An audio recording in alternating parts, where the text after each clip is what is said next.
बेघर और मजदूर लोगों को अपनी छत मिले, ये सपना है हमारी मुख्यमंत्री वसुंधरा राजे का। भारतीय जनता पार्टी की सरकार में वसुंधरा राजे के दूसरे कार्यकाल में एक योजना बनी मुख्यमंत्री आवास योजना, और इस योजना को लागू करने के लिए पाली नगर विकास न्यास के अध्यक्ष संजय ओझा ने अपना पहला कदम बढ़ाया है और पाली में लगभग 1000 फ्लैट बना करके और उन लोगों को जिनके पास में रहने के लिए घर नहीं है, किराए की खोली में अपना जीवन बसर कर रहे हैं, उनके लिए सस्ते सरकारी अनुदान और कम ब्याज की दरों पर कम से कम किस्त पर 1000 फ्लैट बनाकर देने की योजना का शुभारंभ किया जा रहा है। योजना का नाम है गोकुल धाम योजना। आर्थिक रूप से कमजोर परिवारों को किराए की खोली से निकालकर अपना घर देने के लिए भारतीय जनता पार्टी की वसुंधरा सरकार सबके लिए आवास बनाने में 1 रूम और 2 रूम फ्लैट के लिए सस्ती ब्याज दर और निर्माण पर अनुदान दे रही है। पाली नगर विकास न्यास के चेयरमैन संजय ओझा ने औद्योगिक क्षेत्र के पास गोकुल धाम योजना के नाम से 600 फ्लैट बनाने की योजना आज शुरू की।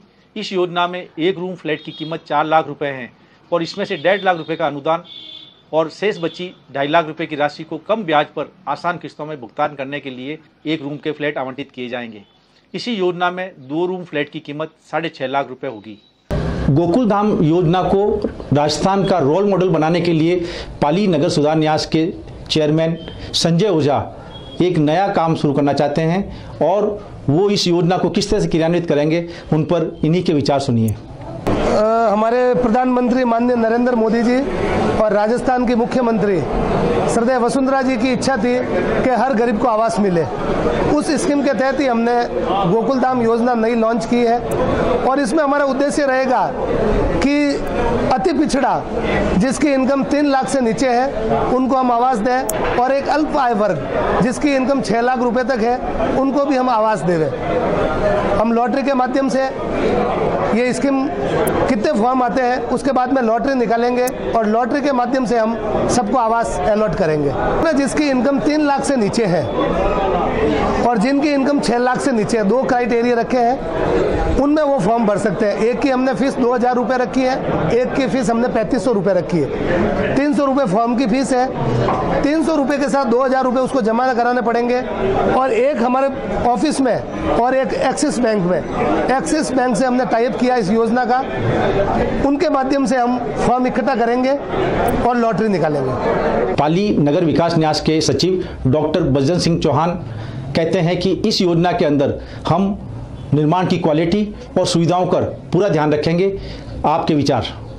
कि हमारे विगत अनुभव से शिक्षा लेते हुए हमने प्राइवेट जो बिल्डर है हमारा उससे कांटेक्ट किया है। उसमें हमारी ये प्राथमिकता है कि ये योजना भी जैसा प्राइवेट सेक्टर में योजनाएं बनती है उसके अनुरूप बने। योजना की गाइडलाइन के तो सारे प्रावधान पूरे किए ही जाएंगे। जो योजनाओं के प्रावधानों में कुछ सुविधाएं नहीं थी वो हमने अतिरिक्त लेने का प्रयास किया है। जैसे कम्युनिटी हॉल है वो भी बना के दिया जाएगा ताकि वहाँ रहने वाले लोगों के जो सामाजिक फंक्शन है वो समय पर पूरा हो सके। योजना की टेक्निकल मॉनिटरिंग है वो हमारे स्टाफ द्वारा, हमारे एक्शन द्वारा, टेक्निकल स्टाफ द्वारा की जाएगी। साथ ही बिल्डर का जो टेक्निकल स्टाफ है, क्वालिफाइड स्टाफ है वो भी रहेगा और प्रत्येक व्यक्ति जिसको हम आवास आवंटित करेंगे वो भी जाकर देख सकता है। सभी लोगों के लिए खुला रहेगा कि वो योजना की मॉनिटरिंग करें और एक अच्छी योजना बन सके। गोकुल धाम योजना का निर्माण अजमेर और जयपुर की बिल्डर्स कंपनी संकल्प द्वारा निर्माण करवाया जाएगा। निर्माण को कम से कम लागत में और सबसे बेहतरीन क्वालिटी कैसे दी जाए, इसके लिए संकल्प के प्रतिनिधि अजय अग्रवाल। हम लोगों को ये टेंडर मिला है नगर विकास न्यास पाली की ओर से, जिसके अंदर हमारे को 3 साल की अवधि का टाइम मिला है, जिसमें हमारी पूरी कोशिश रहेगी कि हम ये 2 साल में ही पूरा करके दें। इसमें हम EWS के लिए 1 कमरे का सेट बना के देंगे, जिसमें 1 कमरा होगा, 1 हॉल होगा, 1 किचन होगा, 1 लैट्रिन बाथरूम होगा, जिसमें अगर हम नल की पूरी व्यवस्था हम करके देंगे, बिजली के स्विचेस हम लगा के देंगे, खिड़की दरवाजे हम लगा के देंगे, उसके संग 1 2 व्हीलर पार्किंग देंगे और LIG के लिए 2 कमरों का सेट बना के देंगे, जिसमें 2 कमरे होंगे, 2 लेट बाथ होंगे, 1 किचन होगा, 1 हॉल होगा, खिड़की दरवाजे सब होंगे और 2 2 व्हीलर कार पार्किंग फ्री देंगे। साथ में 4 दीवारी बना के देंगे, पूरा गेट बना के देंगे और सर्विसेज का पूरा ध्यान रखा जाएगा, ट्रीटमेंट प्लान सब कुछ रहेगा। इसके अलावा एक कम्युनिटी हॉल जो कि हमारे इस क्षेत्र में नहीं आता है, लेकिन फिर भी चेयरमैन साहब से के निवेदन पे, आग्रह पे या हमारे समझौते के तहत तहत हम एक कम्युनिटी हॉल भी बना के देंगे।